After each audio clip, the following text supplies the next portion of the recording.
Krishnamurti, in dialogue with Dr. Alan W. Anderson. J. Krishnamurti was born in South India and educated in England. For the past 40 years, he has been speaking in the United States, Europe, India, Australia, and other parts of the world. From the outset of his life's work, he repudiated all connections with organized religions and ideologies and said that his only concern was to set men absolutely, unconditionally free. He is the author of many books, among them The Awakening of Intelligence, The Urgency of Change, Freedom from the Known, and The Flight of the Eagle. This is one of a series of dialogues between Krishnamurti and Dr. Alan W. Anderson, who is professor of religious studies at San Diego State University, where he teaches Indian and Chinese scriptures and the oracular tradition. Dr. Anderson, a published poet, received his degree from Columbia University and the Union Theological Seminary. He has been honored with a Distinguished Teaching Award from the California State Universities. Mr. Krishnamurti, I was very taken with a recent statement of yours in which you said that it's the responsibility of each human being to bring about his own transformation, which is not dependent on knowledge or time. And if it's agreeable with you, I thought that it would be a splendid thing if we explored together the general area of transformation itself. And after we've done that, perhaps the other related areas would begin to fall into place, and we could bring about in conversation a relationship among them. Don't you think, sir,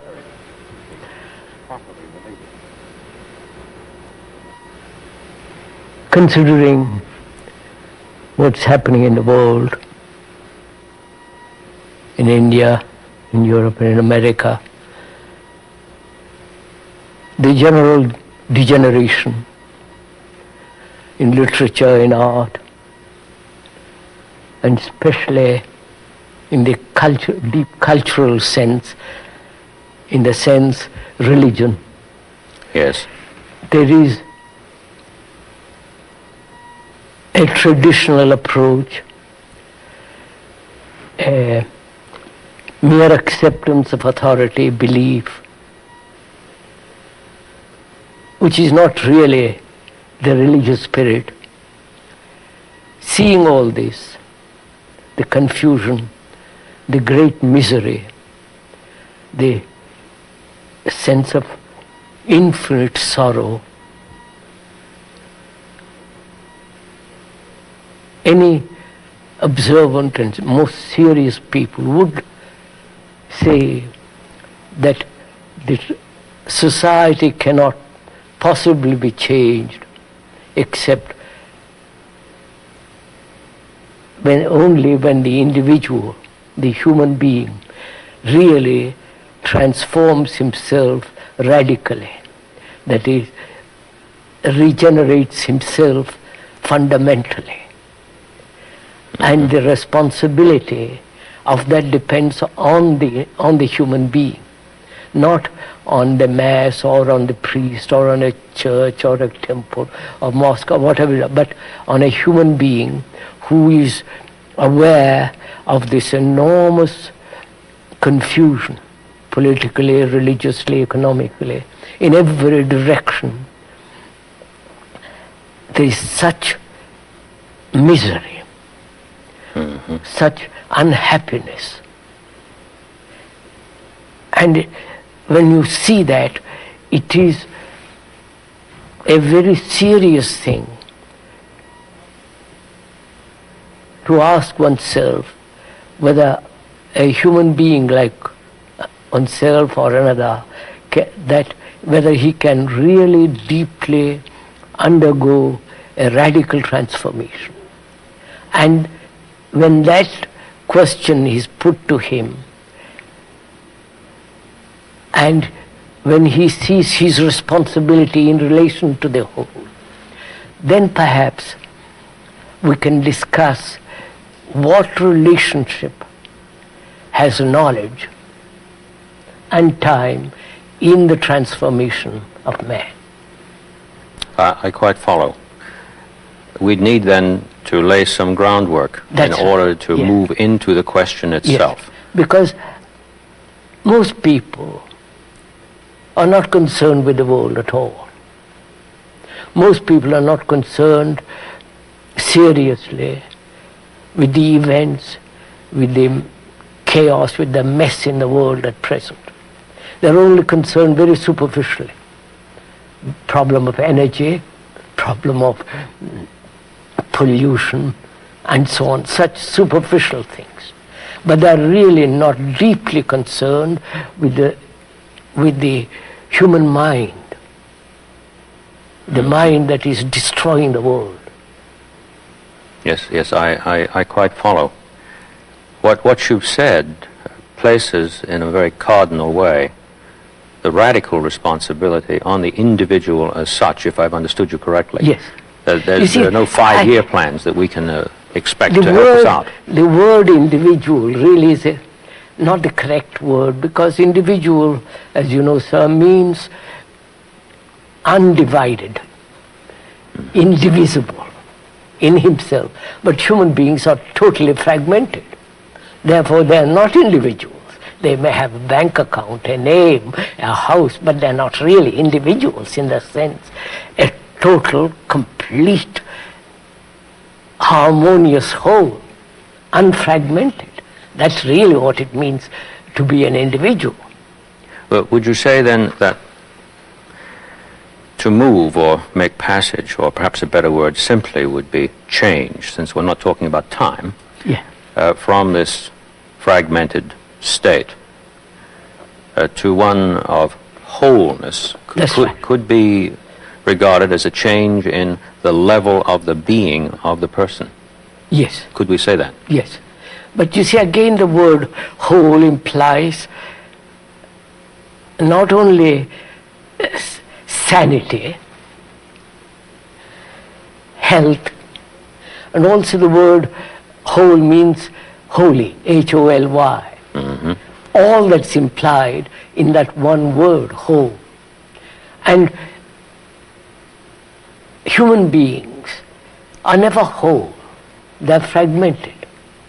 They're contradictory. They are torn apart by various desires. So when we talk of an individual, the individual is really a human being who is totally, completely whole, sane, healthy, and therefore holy. Mm-hmm. And to bring about such a human being is our responsibility in education, politically, religiously, in every way.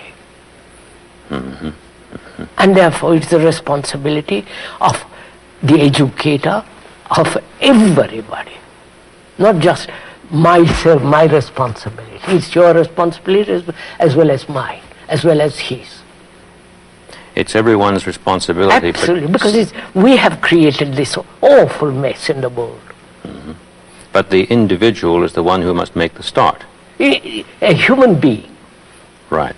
Each human being, it doesn't matter whether he's a politician or a businessman or just an ordinary person like me in the street, it's our business as a human being to realize the enormous suffering, misery, confusion there is in the world. And it's our responsibility to change all that. Not the politicians, not the businessmen, not the scientists. It's our responsibility. When we say our responsibility, and we have two uses of the word individual now. There's the general use of it, meaning a quantitative measure. Yes, yes. And then this qualitative reference that we've simply needed, it seems to me, to discern as a possibility. I'm reminded again of the statement that you made that I quoted earlier, that it's the responsibility of each human person. Human being, yes. Right. whether he's in India or in England or in America or wherever he is. So we can't slip out of this by saying, we have created this, therefore we must change it. No. We get back to, well, if the change is going to start at all, it's going to be with each. Yes, sir. With each. With each human being. Therefore, the question arises from that, does a human being realize with all seriousness his responsibility not only to himself but to the whole of mankind? It wouldn't appear so from the way things go on. Obviously not. No. Each one is concerned with his own petty little selfish desires. Mm-hmm. So responsibility implies tremendous attention, care, diligence, not negligence as now it is going on. Mm-hmm. Yes, I do follow that. The word "we" that we used in relation to each brings about the suggestion of a relationship which perhaps we could pursue here a moment. There seems to be something indivisible, apparently, between what we refer to by each, or the individual person as the usage is usually construed. Seems to be an indivisible relation between that and what we call the whole, which the individual doesn't sense. So,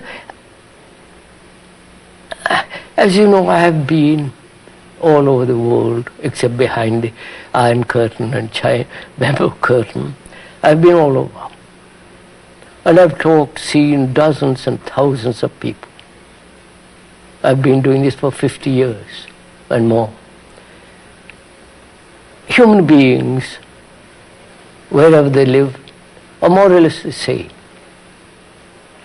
They have their problems of sorrow, problems of fear, problems of livelihood, problems of personal relationship, problems of survival, overpopulation, and whether this enormous problem of death, it's a common problem to all of us.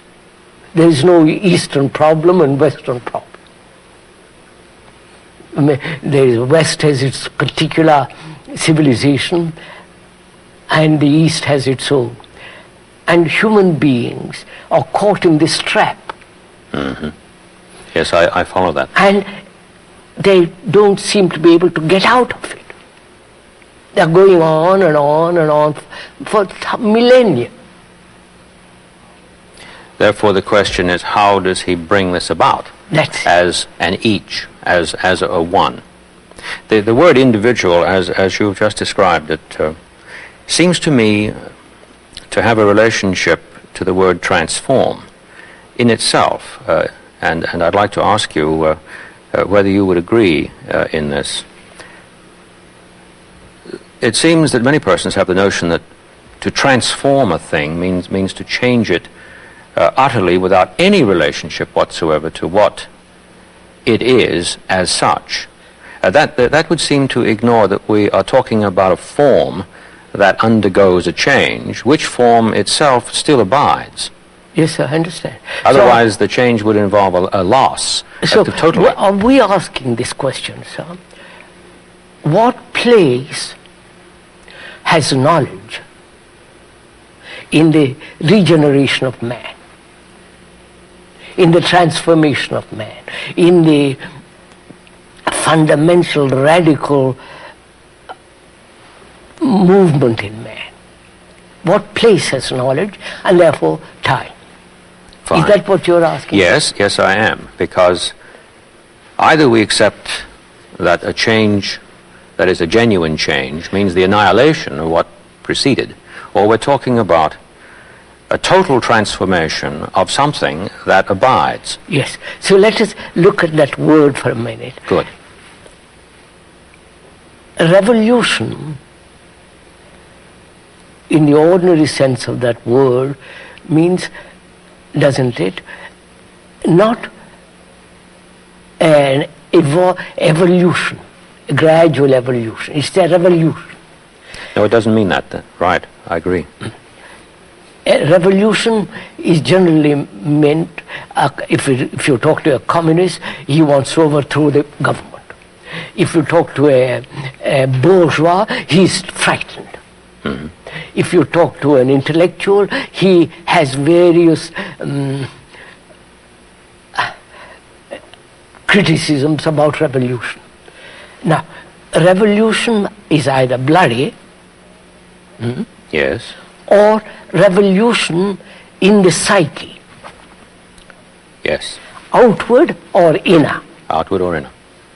The outward is the inner. The inner is the outward. There is not the difference between the outer and the inner. They are totally related to each other. And this goes back to what you mentioned earlier, that there's no division, even though intellectually you make a distinction here, that's right, between the I and the we. We, that's right. Yes, of course. So, when we talk about change, we mean not the mere bloody revolution, physical revolution, but rather the revolution in the makeup of the mind of each person. Of human beings. Right. Mm-hmm. The way he thinks, the way he behaves, the way he conducts himself, the way he operates, he functions, the whole of that. Mm-hmm. Now, whether that psychological revolution, not evolution in the sense, gradualness. No. What place has knowledge in that? What place has knowledge in something that occurs? In the regeneration of man, which is the revolution, the inward revolution, which will affect the outer. Yeah, which is not a gradual progress. No, obviously. No, right. The gradual process is endless. Exactly. So we're talking about an instant qualitative change. Right. Again, when you use the word instant, it seems as though, suddenly it is to happen. Mm-hmm. That's why I'm rather hesitant in using the word instant. We'll go into a minute. First of all, sir, let's be clear what you and I are talking about, if we may. We see, objectively, the appalling mess the world is in. Right? Yes. The misery, the confusion, the deep sorrow of man. Oh, yes. I can't tell you what I feel when I go around the world. The pettiness, the shallowness, the emptiness of all this, of the so-called Western civilization, if I may use that word, into which the Eastern civilization is being dragged into, and we are just scratching on the surface all the time. And we think the mere change on the surface, a change in the structure is going to do something enormous to human beings. On the contrary, it has done nothing. It polishes a little bit here and there, but deeply, fundamentally, it doesn't change man. So, when we are discussing change, we must be, I think, fairly clear that we mean the change in the psyche, in the very being of human beings. That is, in the very structure and nature of his thought. A change at the root. At the root. At the root itself. Root. And therefore, when there is that change, he will naturally bring about a change in society. It isn't society first, individual or individual first. It is the human change which will transform the society. They are not two separate things. Now, I must be very careful that I understand this precisely. I think I discern now why in the statement you said which is not dependent on knowledge or time. Yes. Because when this person changes, this each human being changes, the change that begins in society is a change that is in a non-temporal relationship with the change in the each human being. Yes, So, after all, human beings have created this society. By their greed, by their anger, by their violence, by their brutality, by their pettiness, they have created this society. Precisely. And they think by changing the structure, you're going to change the human being. This has been the communist problem, this has been the eternal problem. That is, change the environment, then you change man. They have tried that in 10 different ways, and they haven't done it, succeeded in changing man. On the contrary, man conquers the environment, the structure. So, if we are clear that the outer is the inner is the outer, that there is not the division, the society and the individual, the collective and the separate human being, but human being is the whole. He is the society, he is the separate human individual, he is the factor which brings about this chaos. Yes, I'm following that very closely. He is the world and the world is him. Yes. Therefore, if he changes, the whole thing everything changes. If he doesn't change, nothing changes. That's right. I think this is very important because we don't realize, I think, this basic factor that we are the world and the world is us. That the world isn't something separate from me and me separate from the world. You're born in a culture, Christian or Hindu or whatever culture you're born in, you are the result of that culture. And that culture has produced this world. The materialistic world of the West, if one can call it, which is spreading all over the world, destroying their own culture, their own traditions. Everything is being swept aside in the wake of the Western culture. And this culture has produced this human being. And the human being has created this culture. Exactly. I mean, he has created the painting, the marvelous cathedrals, the marvelous technological things going to the moon and so on, so on. So human beings have produced it. It's the human beings that have created the rotten society in which we live. It's the immoral society in which we live, which human beings have created it. Oh yes, there's no way to deny that. And therefore, the world is you, you are the world. There is no other thing. If we accept that, if we see that, not intellectually, but feel it in your heart, in your mind, in your blood that you are that, then the question, is it possible for a human being to transform himself inwardly and therefore outwardly? I'm very concerned to see this as clearly as I can in terms of two texts that come to my mind, which we could say possess an inner meaning. And because of this inner-outer thing that we've spoken about in the divided approach that is made to Scripture, there's a tremendous irony here. Yes. I'm thinking of that, to me, wonderful text in St. John's Gospel, in 3rd chapter, which says, and I'll try to translate this as the Greek has it, the one who is doing the truth is coming to the light. It isn't that he does the truth And then later he comes to the light. And it isn't that we could say from the pulpit, I will tell you what the truth is. If you do it, then you'll see the light. Because we're back again to what you mentioned earlier, the non-temporal relationship between the action, which itself is the transformation, yes, correct, and the marvelous vista of understanding, which is not an if-then thing, but is truly concurrent. And the other one that I thought of that I was hoping you might agree in is saying the same thing, so that I understand it well in terms of what you've said, is, and again I'll try to translate it as literally as I can.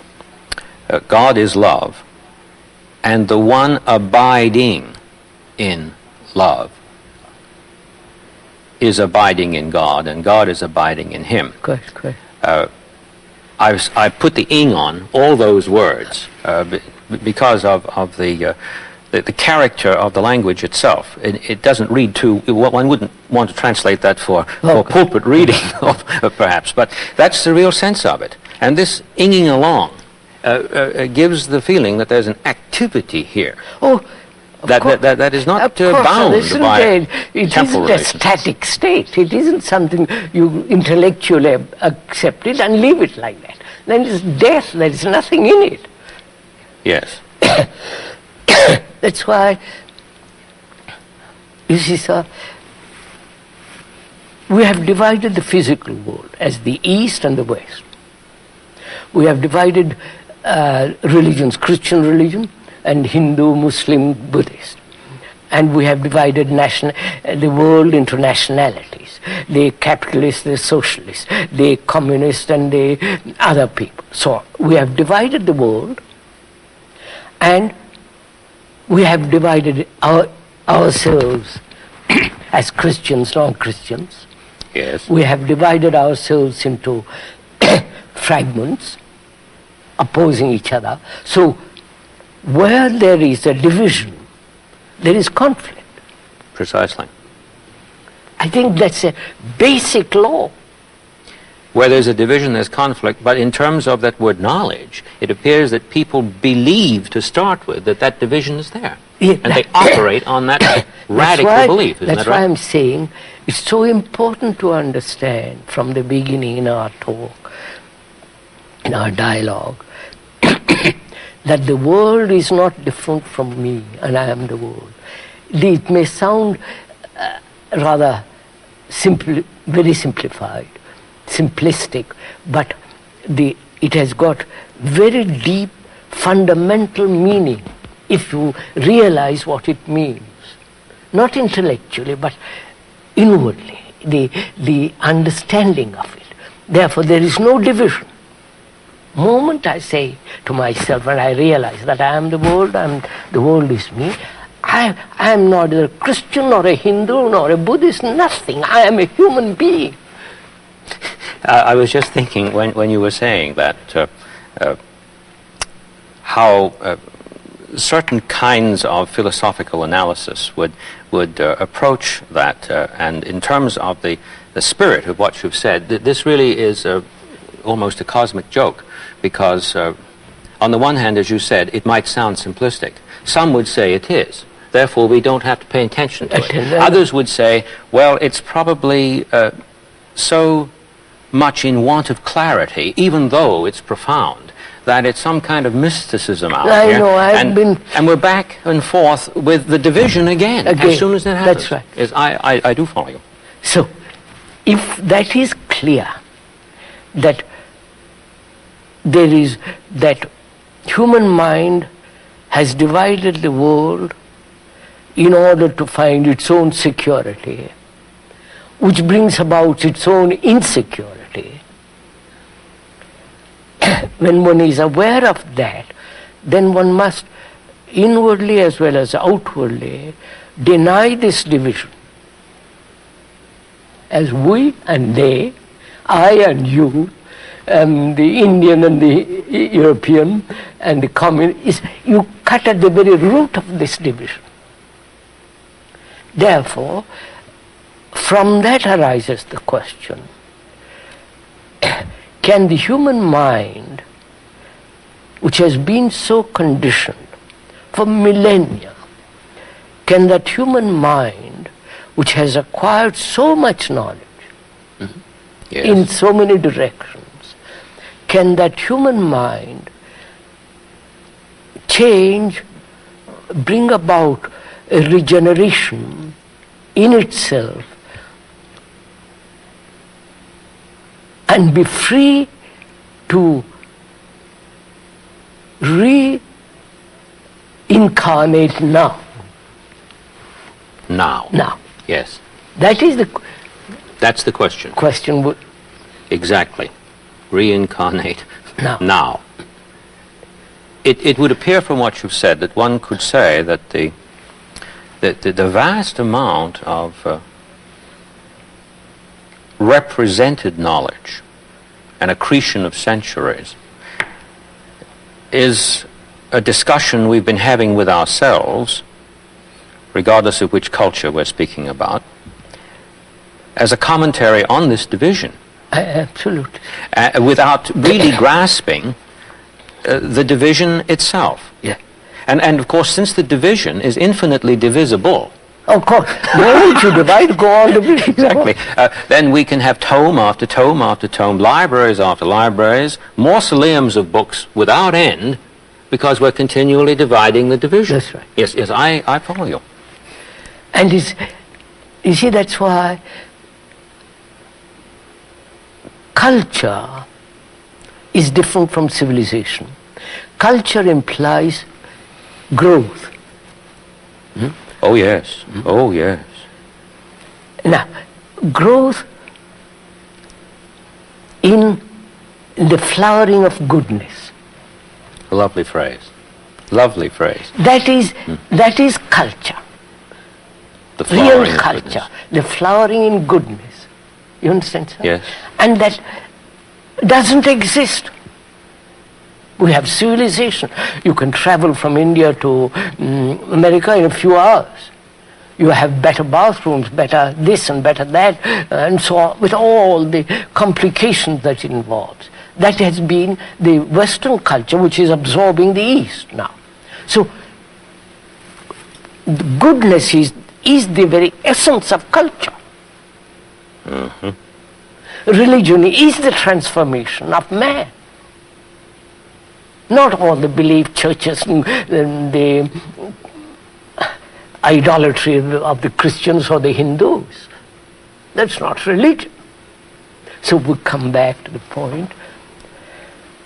If one sees all this in this world, observes it, not condemn it or justify it, just to observe it, then from that one asks,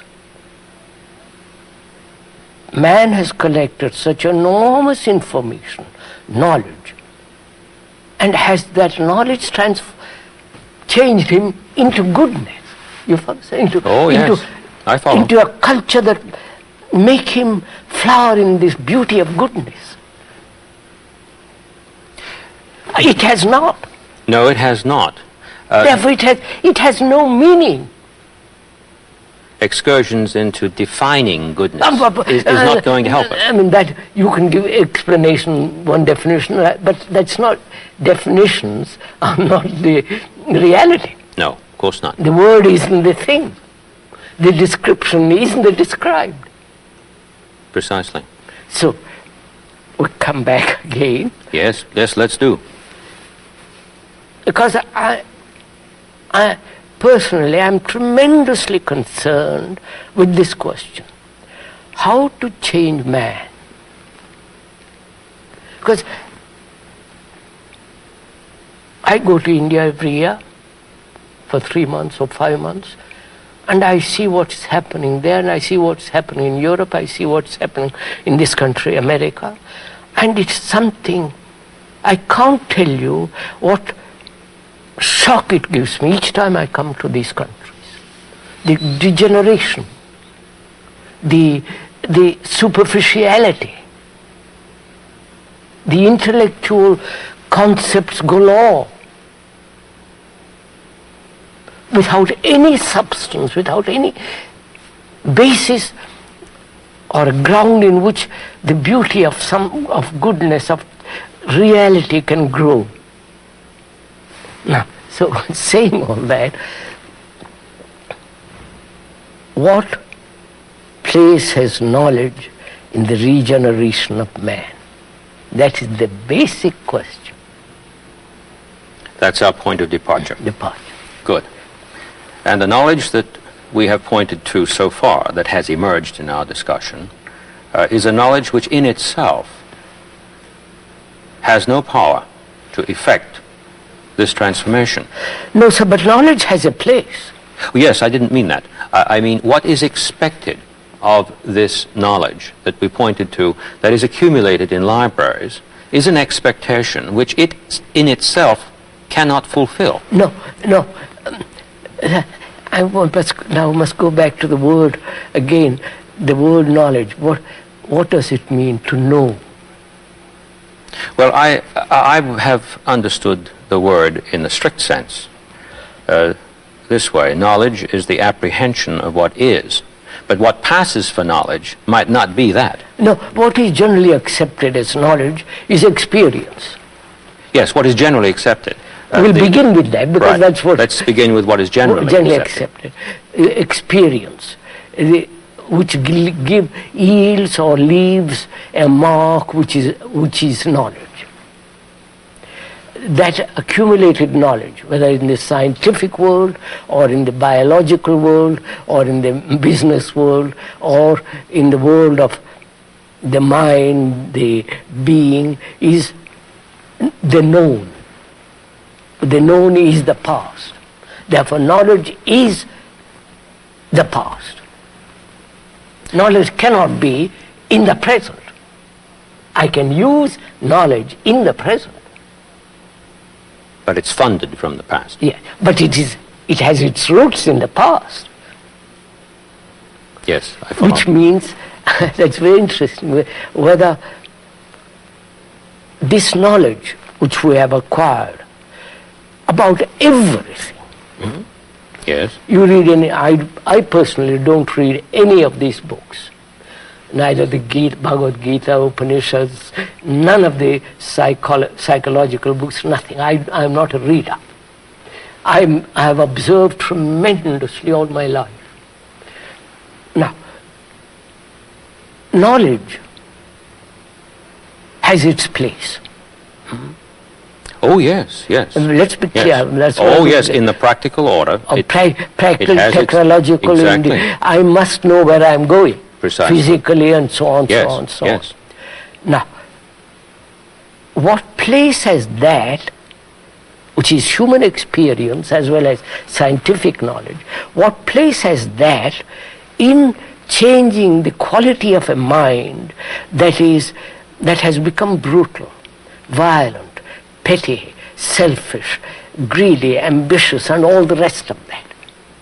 What place has knowledge in that?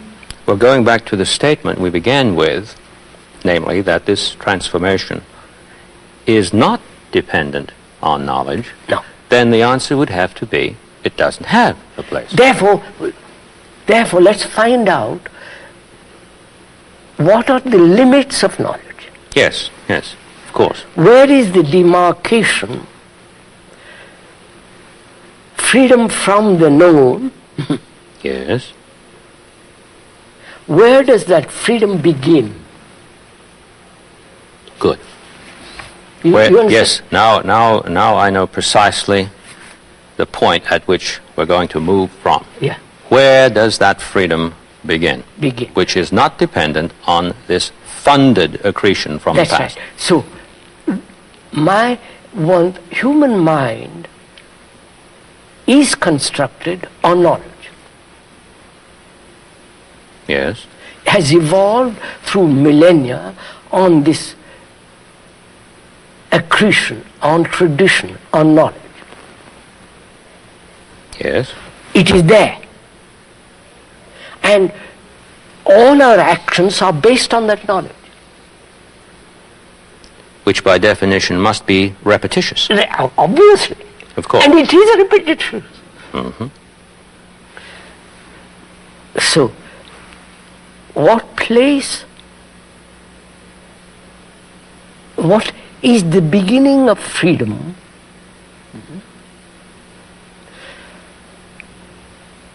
In relation to knowledge. May I put it this way, make Yes. myself clear? Yes.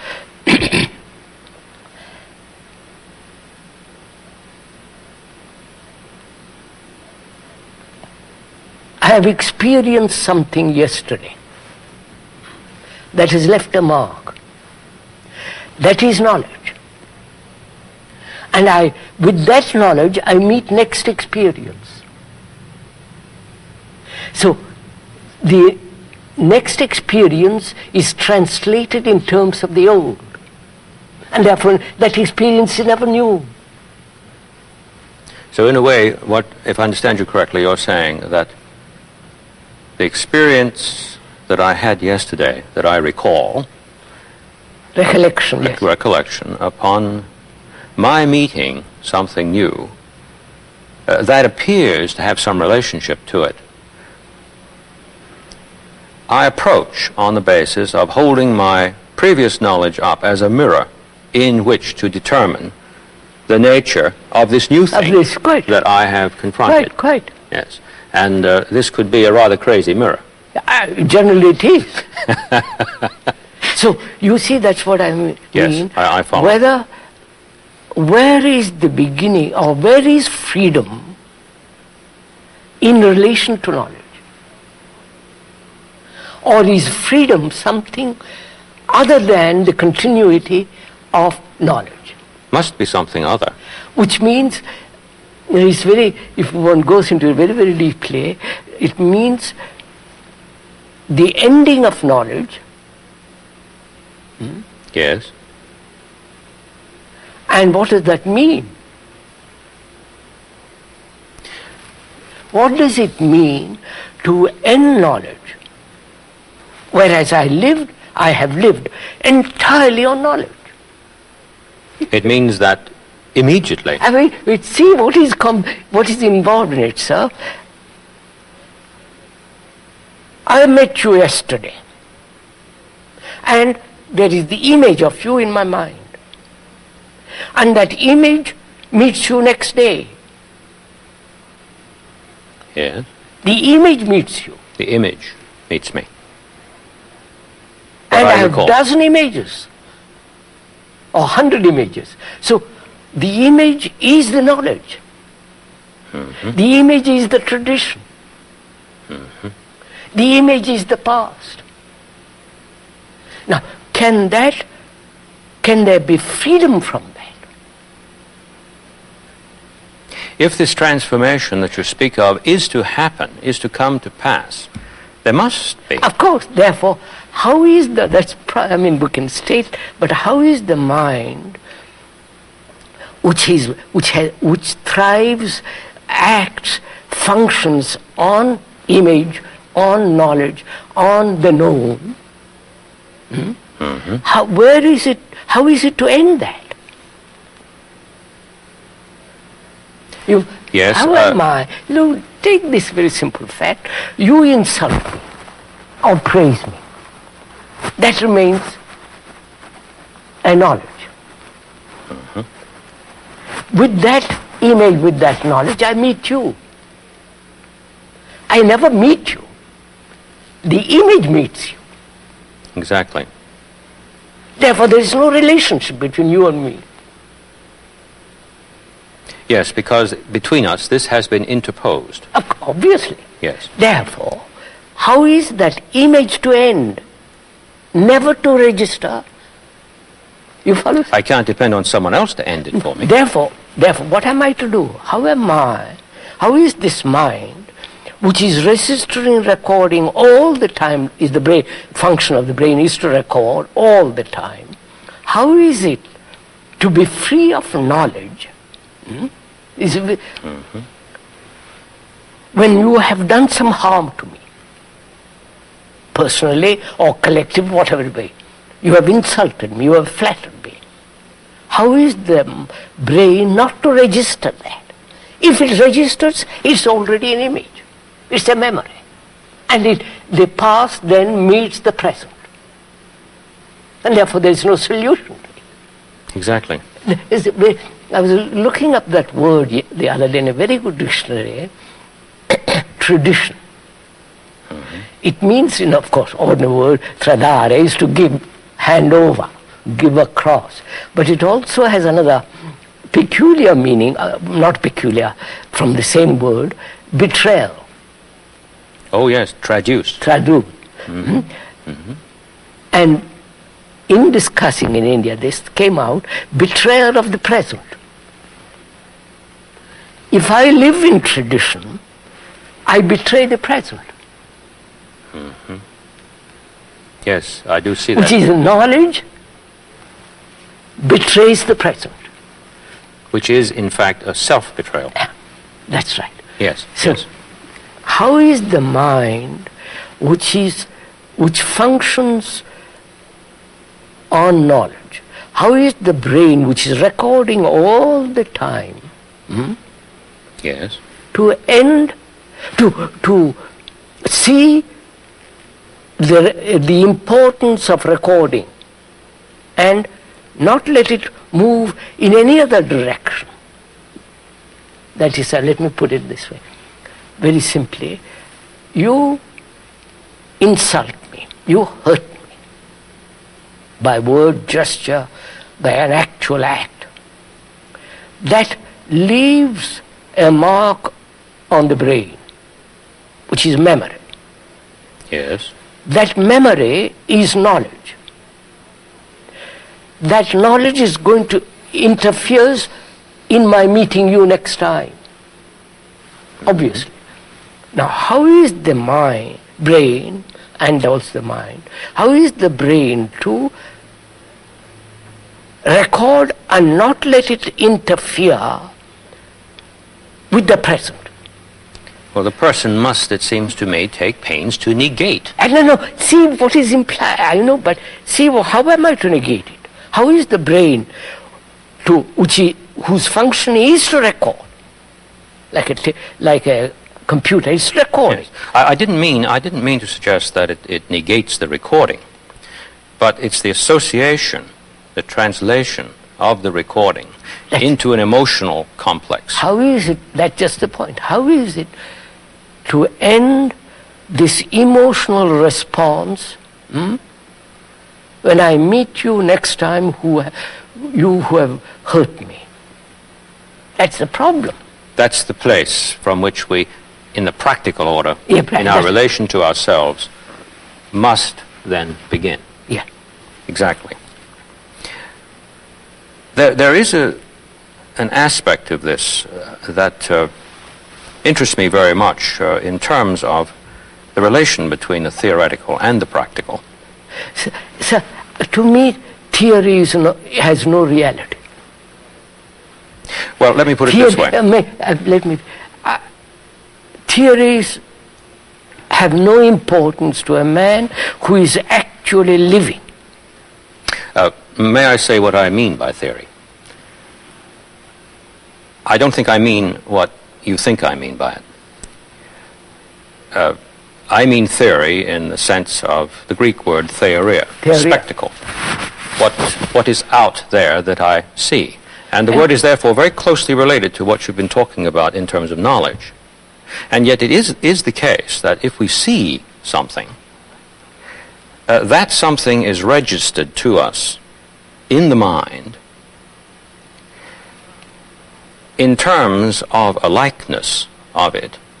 Otherwise, we should have to become it in order to receive it, which in the material order would annihilate us. It seems to me, if I followed you correctly, that there's a profound confusion in one's relationship to that necessity for the finite being and what he makes of it. And insofar as he's making the wrong thing of it, he's in desperate trouble and can only go on repeating himself. And in such a repetition, increasing despair. Have I distinguished this correctly?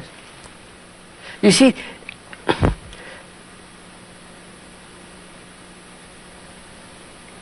religion is based on tradition. Religion is vast propaganda, as it is now.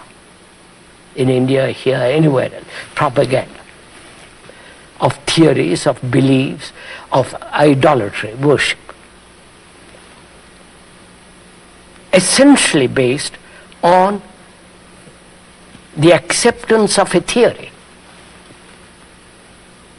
Yes, yes. Essentially based on an idea.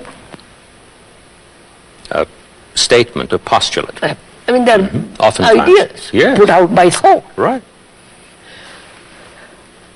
And obvious, that's not religion. And that they have, so, religion as it exists now is the very denial of truth. Yes, yes, I'm sure I understand you. And if a man like me or like wants to find out, discover what the truth is, he must deny the whole structure of religion as it is, which is idolatry, propaganda, fear, Yes. division, you're Christian, I mean, all that nonsense. And be a light to oneself. Not in the vain sense of that word, or light, because in darkness, the world is in darkness. And a human being that has to transform himself has to be a light to himself. And light is not lit by somebody else. So there's a point at which he must stop repeating himself. Is that correct? Okay. In a sense, we could use the analogy perhaps from surgery. Something that has been continuous is now cut. Yes. And cut radically. Not just fooled around, So but really cut. we haven't time to fool around anymore. Exactly. The house is on fire. At least I feel this enormously, that things are coming to such a pass, we must do something, each human being. Not in terms of better houses, better security, more this and that, but basically to regenerate himself. But if the person believes that in cutting himself from this accretion, that he is How can you killing himself, then he's going to resist that idea, isn't he? Of course, of course. Therefore, he has to understand what his mind has created. Therefore, he has to understand himself. So he starts observing And himself, himself. which is the world. Yes. Not learning 5 languages to And be of able God's to sake, construe. that's all I know. No. Yes, yes. Of going to schools where you learn sensitivity and all that rubbish. The point that you're making, it seems to me, is made also by the great Danish thinker Kierkegaard, who lived a very trying life in his own community, because he was asking them, it seems to me, to undertake what you're saying. He was saying, look, if I go to seminary and I try to understand what Christianity is by studying at my desk, then what I'm doing is appropriating something here. But then when do I know when I've appropriated it fully? I shall never know that point. Right. Therefore, I shall forever appropriate it and never do anything about it as such, as a subject. The person who must risk the deed, not the utterance of what someone has said before, or not simply thinking through what someone has thought before, but actually embodying the meaning through the observation of myself in relation to that. Quite. And that has always seemed to me a very profound insight. But one of the ironies of that is, of course, in the academy we have an endless proliferation of studies in which scholars have learned Danish in order to understand Kierkegaard. And what they're doing is, to a large extent, if I haven't misjudged the spirit of much that I've read, is simply perpetuate the very thing he said should be cut. I do have this very strong feeling that profound change would take place in the academy, of which you know I'm a member. If the teacher were not only to grasp this that you've said, but take the risk of acting on it, since if it isn't acted on, if I've understood you correctly, we're back again where we were. We have toyed with the idea of being valiant and courageous, but then we have to think about what's involved before we do, and then we don't do. Quite. We think and don't do. Therefore, sir, the word is not the thing. The description is not the described. And if you are not concerned with the description, but only the thing what is, then we have to do something. When you are confronted with what is, you act. But when you are concerned with theories and speculations and beliefs, you never act. So there isn't any hope for this transformation, if I've understood you correctly, if I should think to myself, that just sounds marvelous. I am the world, and the world is me, while I go on thinking that the description is the described. There is no hope. So we're speaking about a disease over here, and we're speaking about something that has been stated as the case. And if I take what has been stated as the case, as the case, then I'm thinking the description is the described. Of course. And I never get out. Sir, it's like a man who is hungry. Any amount of description of the right kind of food and the beauty of the food, it will never satisfy him. He is hungry, he wants food. So, all this implies, doesn't it, sir?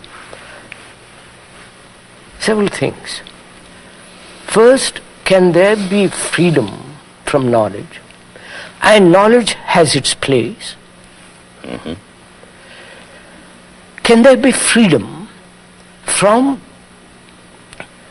the tradition as knowledge? From the tradition as knowledge, yes. Can there be freedom from this separative outlook? Me and you, we and they, Christian and all this divisive attitude or activity in life. Those are the problems we have to... That's what we must attend to as we move along through our dialogues. Yes. So first, can the mind be free from the known?